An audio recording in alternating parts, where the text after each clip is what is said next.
All right, thanks everybody for joining. Today we're going to look at a solution built on Microsoft Azure, and our Crestwood Cloud is a service that delivers Azure and provides GP services on that platform. So you might be looking for a way to extend your investment in GP today, but you might at the same time be looking at your on-premise hardware, thinking, how do we get up from underneath this hardware? Maybe it's not really looking good from a disaster recovery perspective or maintenance perspective. So what we have delivered is GP in the cloud. So it's running on Microsoft's remote desktop services called RemoteApp. And if you've used remote desktop before, you might be familiar with that kind of window in a window, so to speak, where you've got a separate taskbar and a separate start menu. It works, but it's a little clunky. RemoteApp is, if you think of remote desktop without the desktop, it's integrated into the start menu and the programs of the computer that you have it installed on, and it runs just like a locally installed application, even though it is running in RemoteApp. So the best way, I think, is to just show you guys what it looks like. From the start menu here, I've got GP as a link there, and when I run that, in the background, it's going to connect me to the remote server, but you'll see that it's running GP for me here with no desktop. It looks as though it's just a locally installed application, and even has its own, icon down here in the taskbar.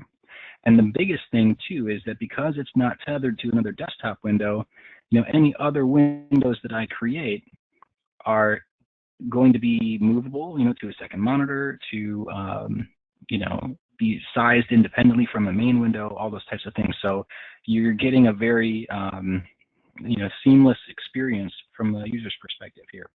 And some of you may have noticed, too, that when I logged in, I didn't get prompted for a password. That's because we're using GP's single sign-on functionality in Crestwood Cloud. So, once you log into your workstation, you've got one-click access into GP, which is kind of nice for, just not having to remember another set of passwords, type those in every day.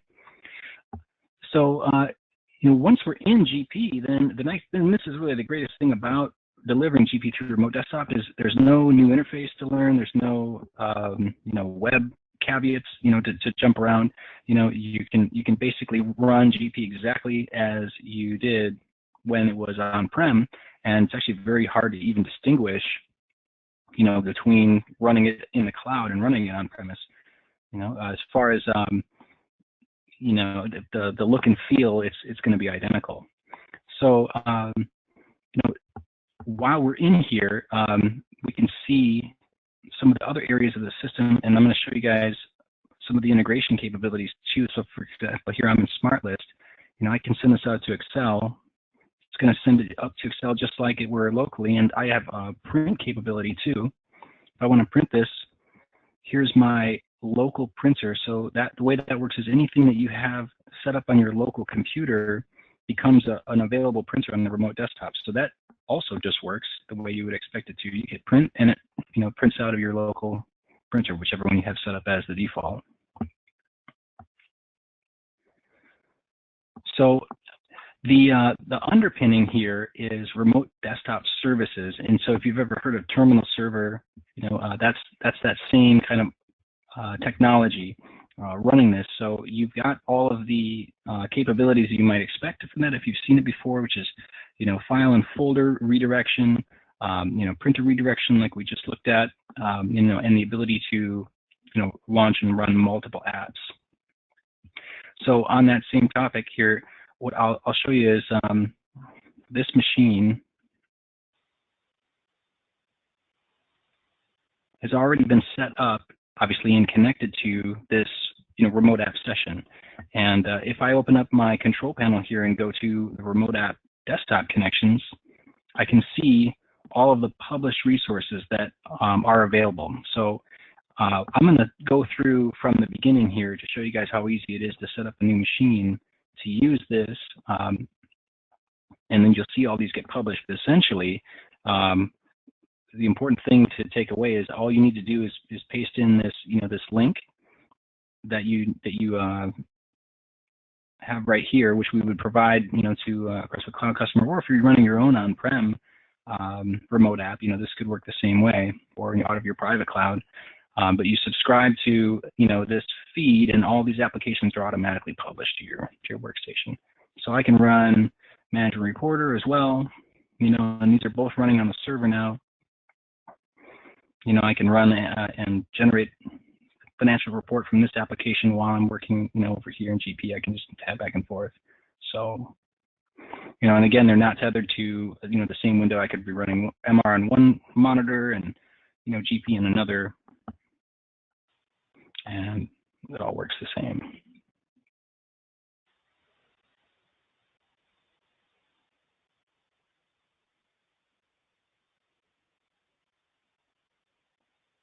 So there you go. So if you see each window is independent of the others, we can navigate through here, drill down as we need to.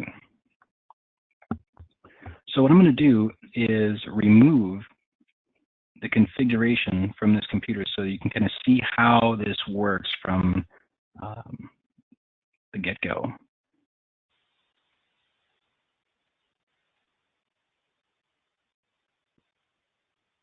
So now this machine is totally unplugged from Crestwood Cloud. I can close this too. So I go into the Start menu and type in RemoteApp to get to the Remote App and Desktop connections. Now this works on Windows 10. It also works on Windows 8.1 and on Windows 7. So you've got a lot of backward compatibility here if you're looking to take advantage of maybe some aging on-prem infrastructure. You don't have to buy all new computers in order to, take advantage of this. So I will click this link here to add a remote app connection, and then you would have a link here. Now, in the case of our Crestwood Cloud product, everybody has a single tenant, which means that there's no other, client data in your environment. Each one is unique and separated, so there's no east-west security concerns from a data center perspective. You have full access to your SQL server if you need it, your remote desktop server. And so everybody would have a unique link here.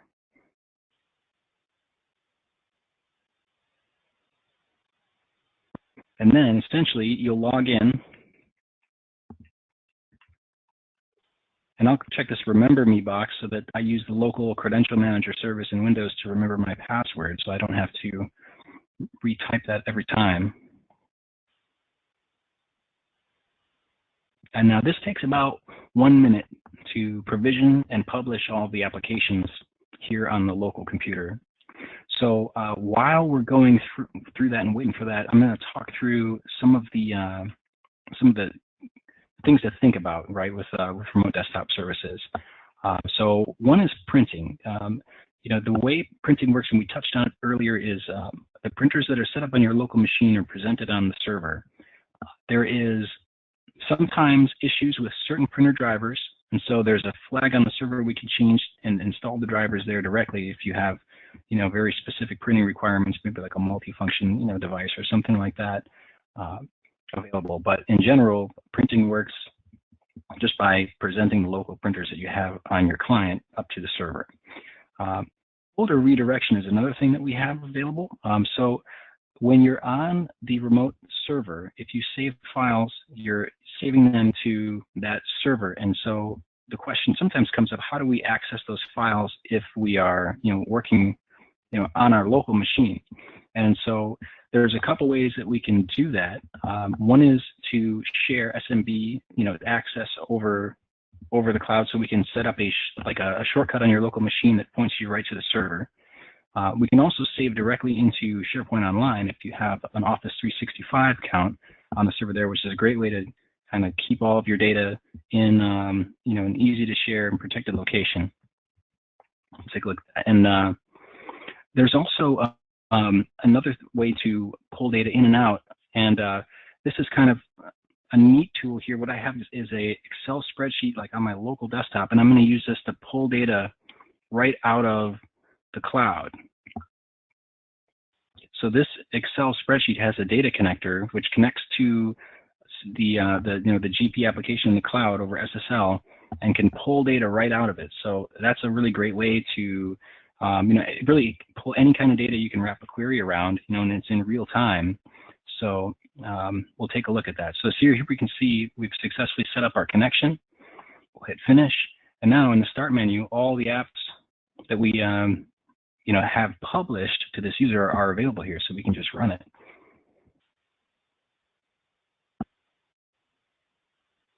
That's going to launch GP. Again, GP is set to save the user login. So it's not prompting us that, and we've got a company set as default. So, if I go into accounts and just change, for example, the description of an account here, if I have this spreadsheet, now this is running on my local computer, this is not in the cloud. I can go and just refresh and see it instantly pulls the data out right out of SQL into this spreadsheet. So great way to get data in front of users who maybe don't need to be in GP from a transactional perspective, but need access to the information that's in there, or also for financial reporting or other reporting purposes. Here is a great way to keep in mind that you can still access that data even though it's in the cloud. This is also this means if you have any integrations, with maybe there's on-prem, shipping or other equipment that cannot move to the cloud for any reason, you can set that up to communicate with your GP application up in the cloud, and that can be done without a VPN. So it's SSL encrypted, and you don't need it for anything that I've demonstrated here, a VPN. Now you can do one, and we also provide both site-to-site VPNs for clients that are interested in encrypting all communication between their cloud and their on-prem. We can also implement restrictions so that only certain locations are allowed to connect to your cloud as well, based on IP and things of that nature. We recommend doing that because it's more secure, but if clients are looking to have the ultimate flexibility of being able to connect from anywhere, or just maybe you have a highly mobile workforce and you really never know where they're going to be connecting from, we also implement a connection rate limiting software from a security perspective so that you're not as vulnerable to brute force attacks and people trying to connect to your connection. So we also provide full monitoring of the environment. So if there's unusual CPU usage, memory usage, if you're running out of hard drive space, all those things are proactively monitored, and we can alert you to kind of get in front of those issues before they become a problem that might interrupt your service. And similarly, we don't bill per user in Crossway Cloud. We bill for capacity. So you can add individual users to your system as long as you've got the ERP licensing. We don't provide any restriction on the number of users that can connect to your system until you run into performance issues, at which point we would discuss with you whether or not it made sense to expand the environment, and at that point there might be additional costs, but just for per user there's no cost. So it's nice because you've got the ability to scale without having to worry about extra expenditure until you're ready to make that investment.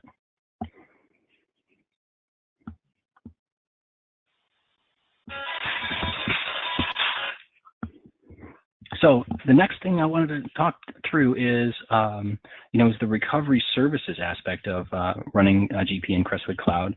That is my favorite topic because Microsoft has a really fantastic solution for that called the Recovery Services Vault, and it basically takes all the guesswork and worry out of, do we have adequate backups and a good disaster recovery, business continuity plan for GP or for any ERP system that's up there in the Azure Fabric.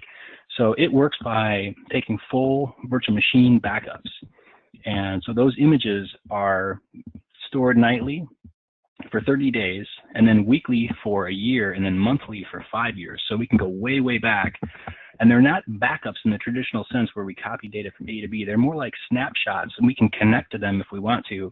And we have, for a lot of times, in the past, helped clients by just attaching to the a copy of their D drive and databases, for example, from several weeks ago, and we can attach those to a server while it's running as a separate database without having to wait for a restore to complete or anything. We can just use Azure's storage fabric to attach an additional copy of the D drive, basically, and then turn on the databases, and we have then done, specific restore, or inspection of data, from a previous point in time to help solve issues and, or, recover accidentally deleted data, that type of thing, that can be done without interrupting the environment at all. So while it's running and in production.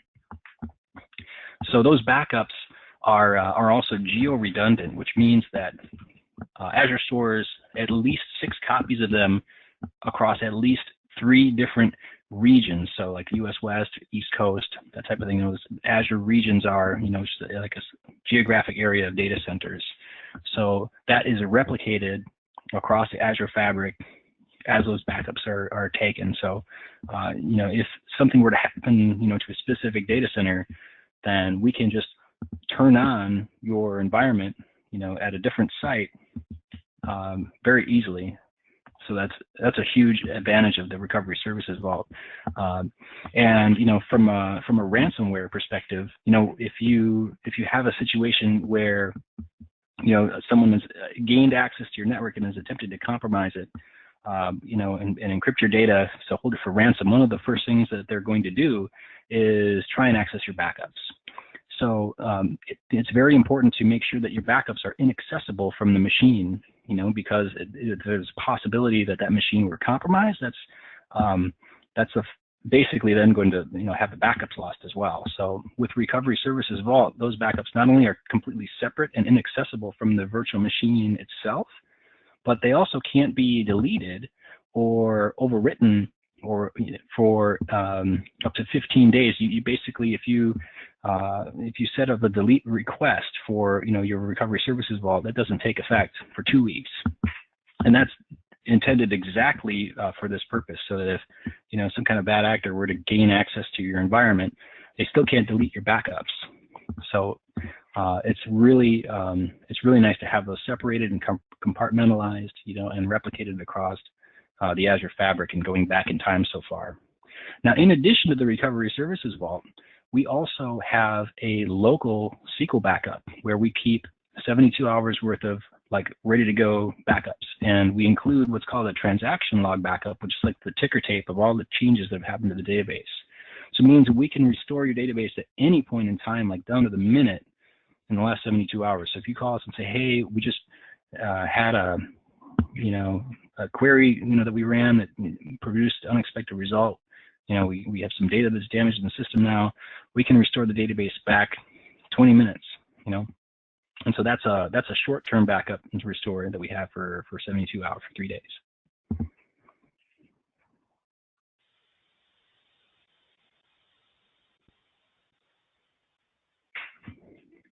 So there is Office integration, as you could see on the virtual machine here. I, for example, pulled up a smart list and had that go into Excel. Same thing. If you were using like Forms Printer, or if you're using GP's, Word templates, you can email right out of here as well. In order to do that, you do need a license of Office. So a 365 license like Pro Plus, E3, or E5. The E3 and E5 licenses also include Exchange Online and SharePoint Online, those backend services. But the Pro Plus license essentially just gives you a license to run Office applications. So that'd be fine if you had your mail hosted somewhere else.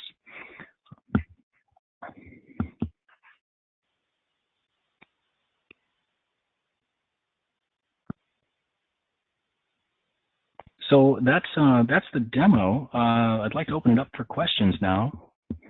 Amber, do we have any questions yet at this point? Yes, we do. One question, the first one says, will the Office apps interfere with a local Office install? Good question. No, so they will not. When we run Office apps, in the cloud, you notice that they open in a new window, but that is still running from the server. So no, if you have Office installed locally, that won't create a conflict. Okay, awesome. Good to know. This next one seems kind of complicated. Hopefully we can answer it today. And if not, we'll have somebody follow up. But this one says that we have Macs that are using Parallels to run GP. Since RemoteApp is a Windows product, what do you recommend as this company wants to have GP in the cloud? we actually have a few clients that are in Crestwood Cloud that are using Macs. So there is on the App Store a Microsoft Remote Desktop app, which is compatible with Remote Desktop and Crestwood Cloud.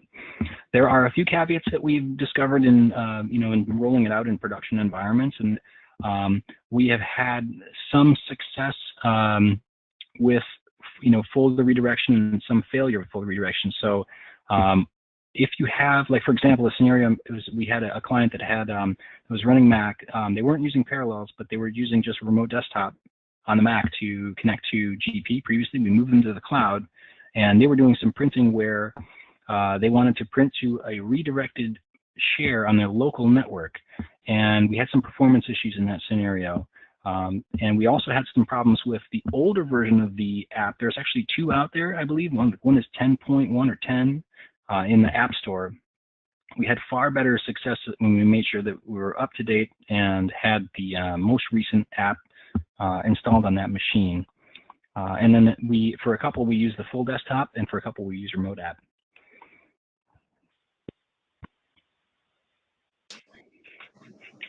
Okay, awesome. The next one says, thank you. This next question says, is there a noticeable difference in processing time / response time in the cloud versus on the local server? Sure, good question. So it depends on your local environment. The nice thing about the cloud is twofold. One, we use memory optimized virtual machines for all of our Crestwood Cloud deployments. So that means there's plenty of RAM and on the machine, and also we use the premium tier storage, which is SSD backed storage in Azure. And so the performance is good, and it's very consistent because Azure guarantees like a certain level of what they call it IOPS, which is IO operations per second, and that scales with the size of the virtual machine, so we can have consistent performance, as expected. So, you can see here it's very fast. We've had really good feedback from clients that have been on it, but if your on-prem system is on very, very modern hardware, it should be comparable. If your on-prem system is maybe on some older hardware, you'll probably notice an improved performance, or maybe significantly improved performance. Some of our clients have mentioned it's been a lot faster in the cloud. Because the thing to keep in mind is you're really only sending the screenshots and the mouse clicks back and forth between the client and the server. All the heavy lifting, all the processing, is all happening in the cloud, and it's just sending you basically, screenshots back and forth. So so that's nice too, because it doesn't require a lot of bandwidth, to use this application at your office or at your home, because you're not sending a ton of data back and forth between the server.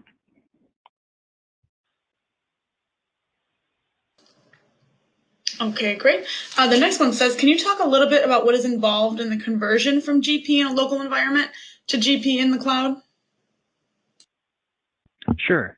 So what we would do is provision you an environment. So that means we would set up a tenant and create those servers that are exclusive to your environment, and then from there on, it works very similarly to a standard GP move or upgrade. We would take backups of the server databases, move them up into the cloud, and then you'd have a period of user testing where you make sure and validate that everybody has access to the system, everything's working as expected, and then we would refresh the database from your production environment a second time during that kind of go live cutover, and then if there's an upgrade that we're going through as well, we complete the upgrade again, and essentially you'd be live on Crestwood Cloud, and then you can decom your existing on-prem server.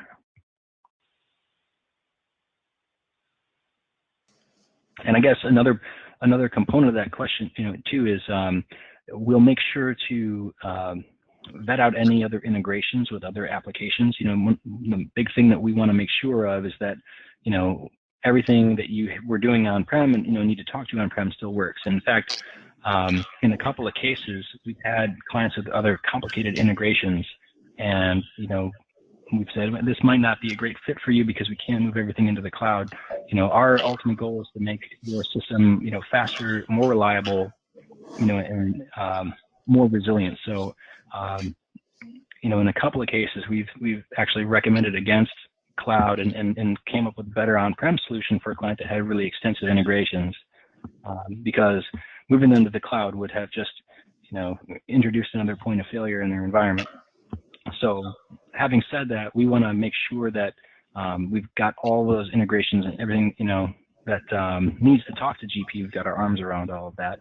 And sometimes that also means including other, associated applications in the cloud. And we can do that as well. And we have very regularly brought other applications in that need to talk to the ERP, and deliver those as well. So that's something that we can also provide, just to make sure that you've got that seamless experience. And we want to basically have you protected, with your whole ERP solution, in the cloud. Okay, cool. They say thank you. This next question says, if I work from home, can I use my home printer? Yes, you can. Absolutely. This is mine right here, in fact. This is my color laser that's sitting right next to me. So anywhere you connect, your machine is going to basically present those printers to the server. So yeah, as long as you've got that printer configured locally, you'll be able to print to it from remote desktop. All right, awesome. And questions keep rolling in. This next one says, is there any plan for Microsoft to deploy GP in the cloud on their own?